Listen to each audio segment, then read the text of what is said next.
안녕하십니까, 빅토리 입시대 이호승 대표입니다. 오늘은 2022학년도 대입전략 자기소개서 쓰는 방법에 대한 방송인데요. 오늘 스페셜 게스트인 예쌤을 모시고 시작하려고 합니다. 반갑습니다, 예쌤. 반갑습니다. 하다스터디 국어과의 예쌤입니다.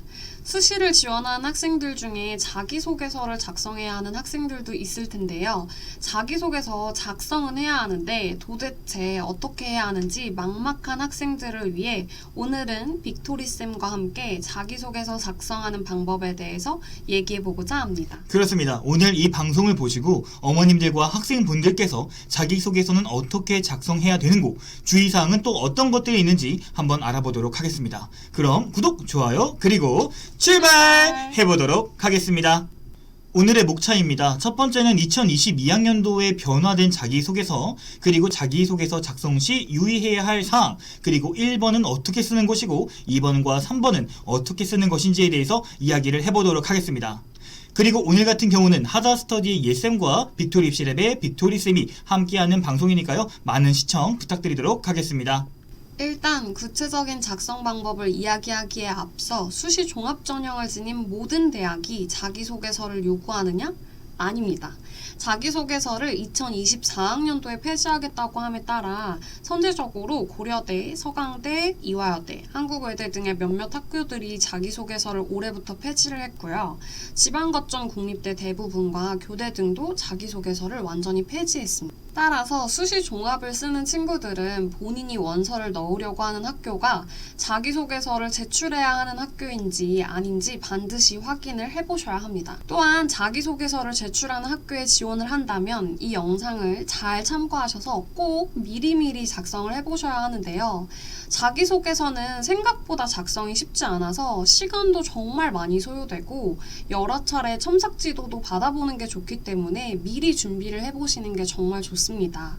그리고 자기소개서가 조금 변경되었죠. 이전에 공통문항 3가지, 그리고 이제 한 가지의 자율문항이었던 4가지 문항이 3개의 문항으로 문항수가 축소되었습니다. 그래서 예전에 1번에서 학업 노력과 경험을 기술하고 2번에서 의미를 두고 노력한 교내활동 3가지, 그리고 3번에서 학교생활 중 배려, 나눔, 협력, 갈등 관리 등의 실천 사례와 느낀 점을 쓰게끔 되어 있었는데요. 이것들이 조금 문항수가 바뀌었다 보니까 친구들이 이 문항수가 바뀜에 따라서 어떤 활동들을 각 문항에 넣을지도 잘 고민을 해봐야 할 것 같아요. 그리고 글자 수도 축소가 되었는데요. 기존의 4개 문항 5,000자에서 3개 문항 3,100자로 글자 수도 줄었어요. 그러면은 줄었다라는 것 자체는 어떤 걸 의미하는 걸까요? 각각 문항에서 요구하는 글자 수가 많이 줄다 보니까 1번이 그 전에 이제 2번과 3번으로 나눠져 있던 문항들이 각각 나눠져서 1번이 1,500자, 2번, 3번이 각각 800자로 줄어들었어요. 그래서 각 항목을 정말 잘 보여줄 수 있는 활동을 더 신중하게 그리고 구체적으로 써줘야 한다라고 하는 게 변화되었다라고 할 수 있겠죠. 그렇습니다. 그 4개 문항에서 5,000자에서 3개 문항 3,100자로 줄었다라는 것은 나를 그만큼 소개할 수 있는 칸이 줄었기 때문에 어떤 소재 선정이라든지 어떤 활동의 근거라든지 그런 것들이 더 신중하게 잘 들어가 있어야겠죠. 네, 맞아요. 그럼 이제부터 자기소개서 작성하는 방법을 얘기해 볼까요? 자, 이제부터 꼭꼭 집중해 주세요. 집중. 일단 자소서를 작성할 때는 문항 각각을 보고 처음부터 완성하겠다는 생각이 아니라 약간 본인의 생활기록부를 좀 보고 각각의 문항에 적합한 활동을 뽑아내서 각 문항에 간단하게라도 넣어두세요. 모든 활동을 다 자기소개서에 쓰진 않을 거지만 각 활동들을 넣어두면 연관성이 있는 활동들을 뽑아내기가 훨씬 수월해져요. 각 활동들을 약간 뼈대 삼아서 그 안에 살을 붙여간다라고 하는 생각으로 저희는 작성을 할 겁니다. 처음부터 한 문항씩 완성하겠다라는 생각을 가지게 되면 더 막막하게 느껴질 수 있어서 이 방법을 정말 강추합니다. 네, 그렇습니다. 그래서 소재 선정을 어떻게 하면 좋을까라고 참 많이 고민을 했었습니다. 그래서 저 같은 경우는 이게 학생들에게 전공 관련 활동 1번 1번에 대해서는 이런 식으로 1학년과 2학년과 3학년 활동에서 동아리는 뭐 했어? 세특은 뭐 했어? 그리고 그 외 활동은 뭐 했어? 이런 식으로 좀 정리를 해보셨으면 좋겠고요. 2번 같은 경우는 공동체 관련 활동은 1학년 때는 무엇을 했고 2학년 때는 무엇을 했고 3학년은 무엇을 했는지 이렇게 정리해 보시고요.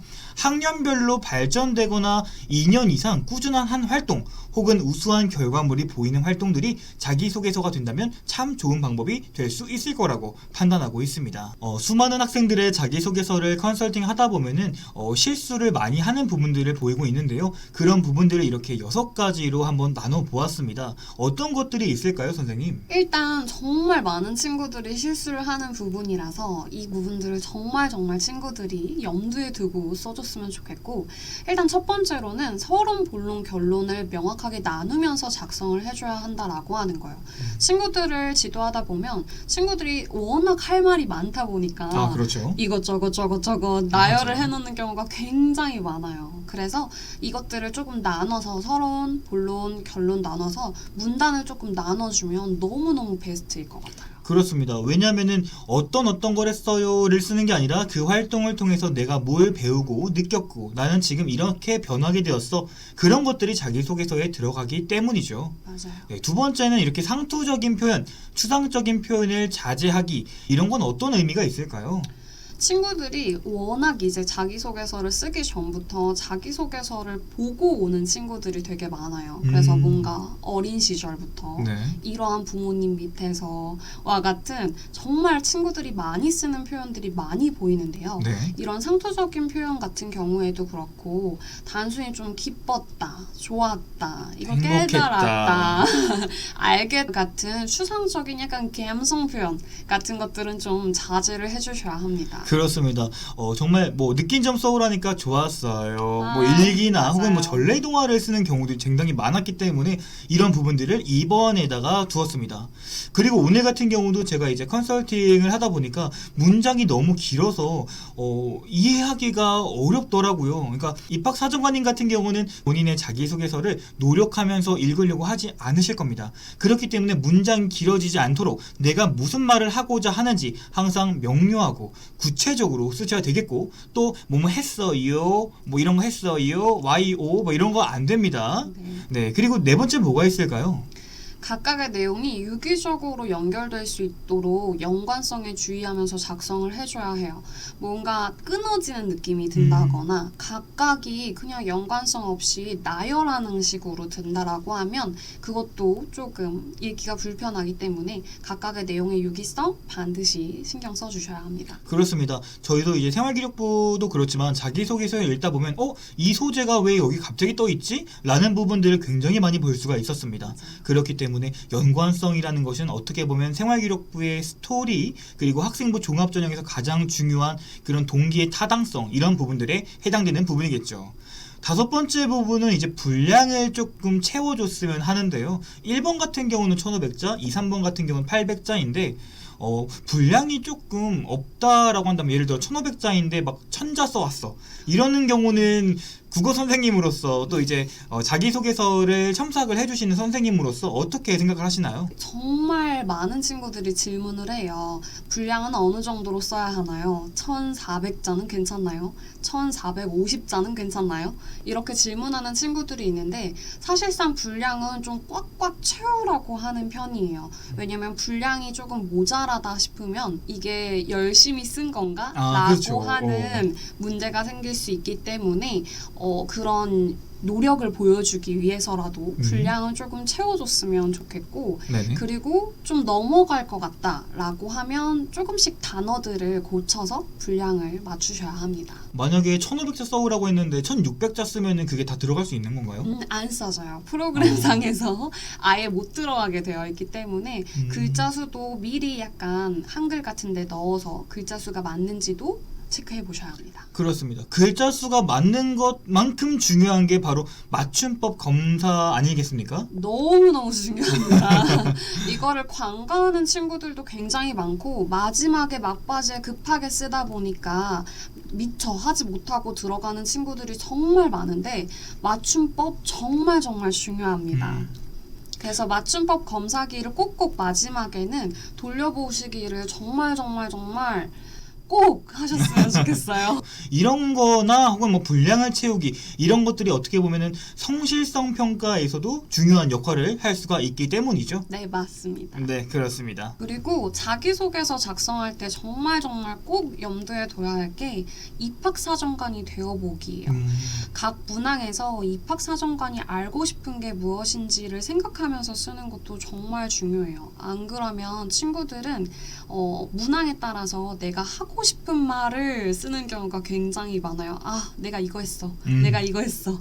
근데 입학사정관은 사실상 그 문항에서 우리 학교에 그리고 특별히 우리 학과에 오고자 하는 친구에게 보고 싶은 면모가 있기 때문에 그 문항으로서 물어보는 거라 친구들이 입학사정관이 되어봐서 각 문항이 왜 입학사정관이 이 문항을 냈는지를 생각하면서 써보는 게 정말 중요할 것 같아요. 공통문항 1번입니다. 고등학교 재학기간 중 자신의 진로와 관련해 어떤 노력을 해왔는지 본인에게 의미가 있는 학습 경험과 교내 활동을 중심으로 기술해 주시기 바랍니다. 라고 하고 1500자 이내로 쓰라고 되어 있습니다.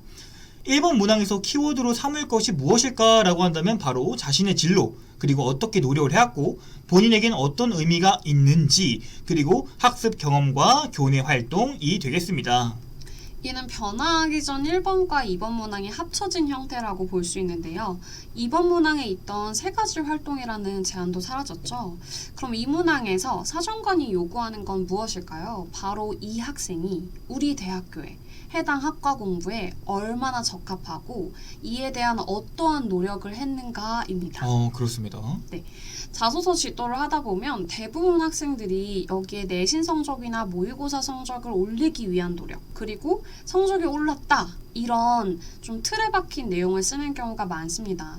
하지만 이런 내용이 중요한 것이라기보다는 선택 학과 또는 진로에 대해서 관심을 가지게 된 이유, 그리고 내가 어떤 노력을 구체적으로 했는지, 만약에 활동을 했다라고 하면 그 활동, 보고서를 썼다라고 하면 보고서 제목, 그리고 내용을 조금 구체적으로 써주는 게 좋아요.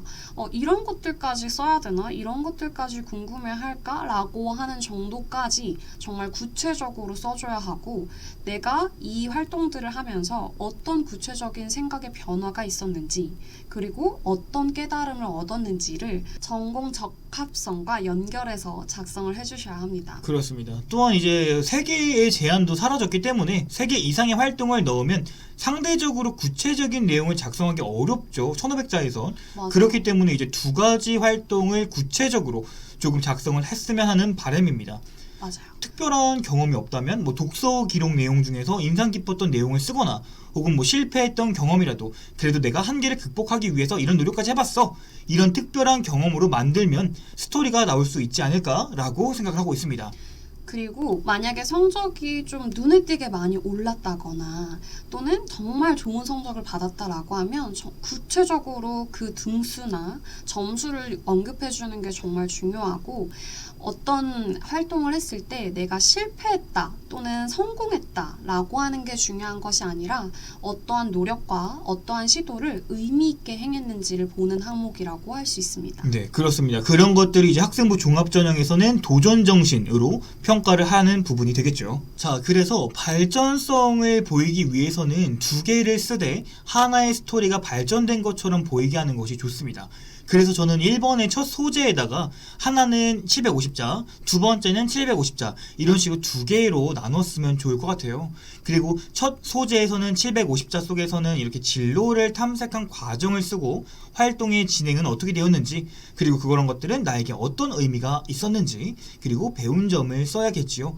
이렇게 한 가지의 소재를 완성한 다음에 이 2번째 소재는 1번 소재의 심화처럼 보일 수 있게끔 하셔야 되는 부분입니다. 첫 번째 소재에서 얻은 지식을 바탕으로 2번째 소재를 발전시킬 수 있었다는 그런 스토리를 저는 원하거든요. 왜? 2번째 활동을 어떻게 진행했고, 그런 활동들이 1번 소재와 2번 소재에서는 어떤 점들을 배웠고, 이 2개의 소재를 공부하면서 어떤 것들을 배웠고, 앞으로 어떤 것들을 공부하고 싶은지, 본인이 여기에다가 하나, 여기다가 하나, 여기다가 하나, 그리고 여기 하나에서 750자, 그리고 여기에도 750자를 소재 1, 2를 총 1500자로 이렇게 만드시는 활동을 하셨으면 좋겠습니다. 이렇게 1500자를 2개의 소재로 나누고 그 나눠진 소재에서 또 4개의 소분류를 한다면 자기소개서 쓰기가 정말 수월해질 것으로 예상되고 있습니다. 그럼 이제 2번 문항을 살펴보도록 하겠습니다. 고등학교 재학기간 중 타인과 공동체를 위해 노력한 경험과 이를 통해 배운 점을 기술해 주시기 바랍니다. 띄어쓰기 포함해서 800자 이내인데요. 2번에서 궁금한 게 뭐냐면 내가 타인과 얼마나 공동체 정신을 가지고 있었는가, 그것에 대한 노력한 경험, 그리고 배운 점을 쓰라는 건데요. 여기서 중요하게 되는 부분은 내가 일방적으로 남을 도왔다라는 느낌보다는 나로 인해 공동체가 얼마나 발전했는지를 쓰시는 게 가장 적절하다고 생각합니다. 이는 변화하기 전 3번 문항과 같은 의도의 문항입니다. 인성 파악을 위한 문항인데 이 문항을 쓴 친구들의 내용들을 보면 다 합작하고 다 갈등을 해결하고 다 비슷한 내용으로 쓰여져 있는 경우가 굉장히 많아요. 근데 하지만 우리 입학사정관 분들은 우리 학생들이 얼마나 착한지를 보려고 해당 문항을 내는 게 아니고 어떤 생각으로 타인과 공동체를 위한 활동을 한 것인지를 보기 위해서 이 문항을 냈다고 할 수 있어요. 그렇습니다. 활동은 굉장히 평범해도 그 활동을 한 학생들의 생각을 평범하지 않게 기술하는 게 정말 중요해요. 독후감을 쓰듯이 활동 나열하고 저 이런 거 느꼈어요. 저 이렇게 갈등 해결하니까 너무 좋았어요. 이런 식으로 쓰는 식으로 작성하시면 절대로 안 됩니다. 흔히 말하는 일기나 뭐 전래동화 그런 것들이 되겠죠. 네. 어떠한 생각과 가치관 때문에 그리고 내 생각이 타인, 더 나아가서 공동체에 어떤 영향을 주는지까지 엮어서 작성해 주시는 게 정말 필요할 거고요. 그래서 일방적으로 내가 남을 도운 것보다는 공동체가 나로 인해서 얼마나 발전했는지 선생님께서 말씀해 주신 것처럼 서술해 주시는 게 훨씬 좋습니다. 그렇습니다. 이번의 소재는 공동체와 함께한 활동이라면 어떤 것이든 좋겠습니다. 공동수상이 될 수도 있겠고 동아리가 될 수도 있겠고 팀 프로젝트가 될 수도 있겠습니다. 800자밖에 되지 않기 때문에 신중한 틀을 짜야 되는데요. 첫 번째로는 공동체 활동을 할 동기가 필요하겠죠. 그리고 공동의 목표를 위해 나의 어떤 가치관을 통해 어떤 노력을 했는지를 써야 합니다. 세 번째는 나의 꿈과 가치관이 다른 학생들과 원만한 공동체를 이루기 위해 어떠한 너만의 배려와 나눔을 했는지 써야 하고, 마지막으로는 그래서 이러한 경험을 통해 배우고 느낀 점과 내가 대학교에 가서 어떤 공동체 정신을 보여줄 수 있는지 작성을 하셔야 되는 부분인 겁니다. 자, 이제 자율문항 3번을 한번 살펴보도록 하겠습니다. 각 대학별로 자율문항이 있는지 없는지, 있다면 어떤 문항인지에 대해서 꼭 미리 확인하셔야 돼요. 읽었던 책 중에서 자신에게 가장 큰 영향을 주는 책 3권 이내에 선정하는 거, 이유 쓰는 거, 생기부에 입력되어 있는 독서 기록을 쓰게 하는 서울대를 제외한 나머지 학교, 국민대, 경희대, 성대, 중대, 연대, 동국대, 홍대 등 지원 동기나 진로 계획, 그리고 노력 사례를 물어보는 경우가 정말 많은데요. 그렇습니다. 이러한 3번 문항에서는 1번 문항에서 미처 말하지 못한 나의 진로 및 목표에 대해서 구체적으로 기술하는 기회가 생겼다고 생각하시면 되겠습니다. 네. 그리고 이거 같은 경우는 2021학년도와 2022학년도 자기소개서 3번에 변화된 사례들을 저희가 가지고 왔으니까요. 필요하신 분들은 잠깐 멈춰놓고 캡처 해주시면 감사하겠습니다. 대학에서 많이 물어보는 지원 동기, 진로 계획, 노력 사례를 한번 살펴보도록 할게요. 학생들이 지원 동기나 진로 계획, 노력 사례를 모두 분리해서 생각하는 경우가 많은데요. 지원 동기에 진로 계획이나 학업 계획이 들어가 있는 게 오히려 정말 좋습니다. 입학사정관은 해당 문항을 통해서 많고 많은 학교 중에 왜 굳이 우리 학교에 우리 학과를 오려고 하는지를 보고 싶은 문항이기 때문에 어떤 경험을 통해서 우리 학교에 어떤 프로그램 및 어떤 커리큘럼, 어떤 교수님의 어떤 교육을 받고 싶은지를 구체적으로 작성해 주는 것이 필요합니다. 각 대학 홈페이지에 들어가면 해당 부분이 정말 자세히 나와 있기 때문에 구체적인 과목 명칭과 커리큘럼 같은 것들을 작성해 주는 것이 필요하고요. 더 나아가서 복수 전공이나 부전공 또는 교환학생 프로그램으로 또 어느 학교를 갈 건지, 또 어떤 과정을 하고 싶은지를, 또 교내 특강 같은 프로그램도 알아보고 작성해 주면 정말 우리 학교에 꼭 오고 싶은 학생이구나 라고 생각하겠죠? 그렇습니다. 그런 것들이 보통 이제 충성심이라고 하는 것들이 될 수 있겠죠. 네. 3번 문항은 이러한 학업 계획 등을 통해 어떻게 최종적으로 나의 진로가 나아갈 것인가 그런 것들을 작성하는 항목이라고 할 수 있겠습니다.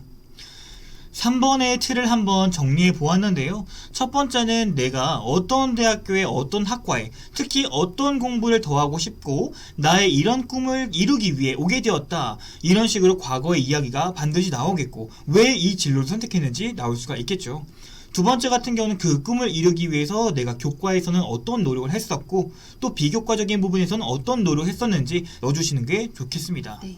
그리고 그 꿈을 이루기 위해서 반드시 이 학교여야만 하는 이유 서울대 경영과 국민대 경영은 반드시 다른 거겠죠. 맞아. 그런 것들을 통해서 내가 왜 이 학교에 꼭 붙어야만 하는 이유 그런 것들을 작성해 주시고 그래서 이런 내 꿈과 노력이 대학교의 이러한 장점과 합쳐진다면 이런 점들이 내가 발전할 수 있을 것이고 궁극적으로 이런 분야의 공부를 더 하고 싶다라는 결론이 나오게끔 서술해 주셨으면 좋겠습니다. 이상으로 공통문항 1번, 2번, 그리고 자율문항 3번 문항까지 자기소개서 작성 방법에 대해서 빅토리쌤과 알아보았습니다.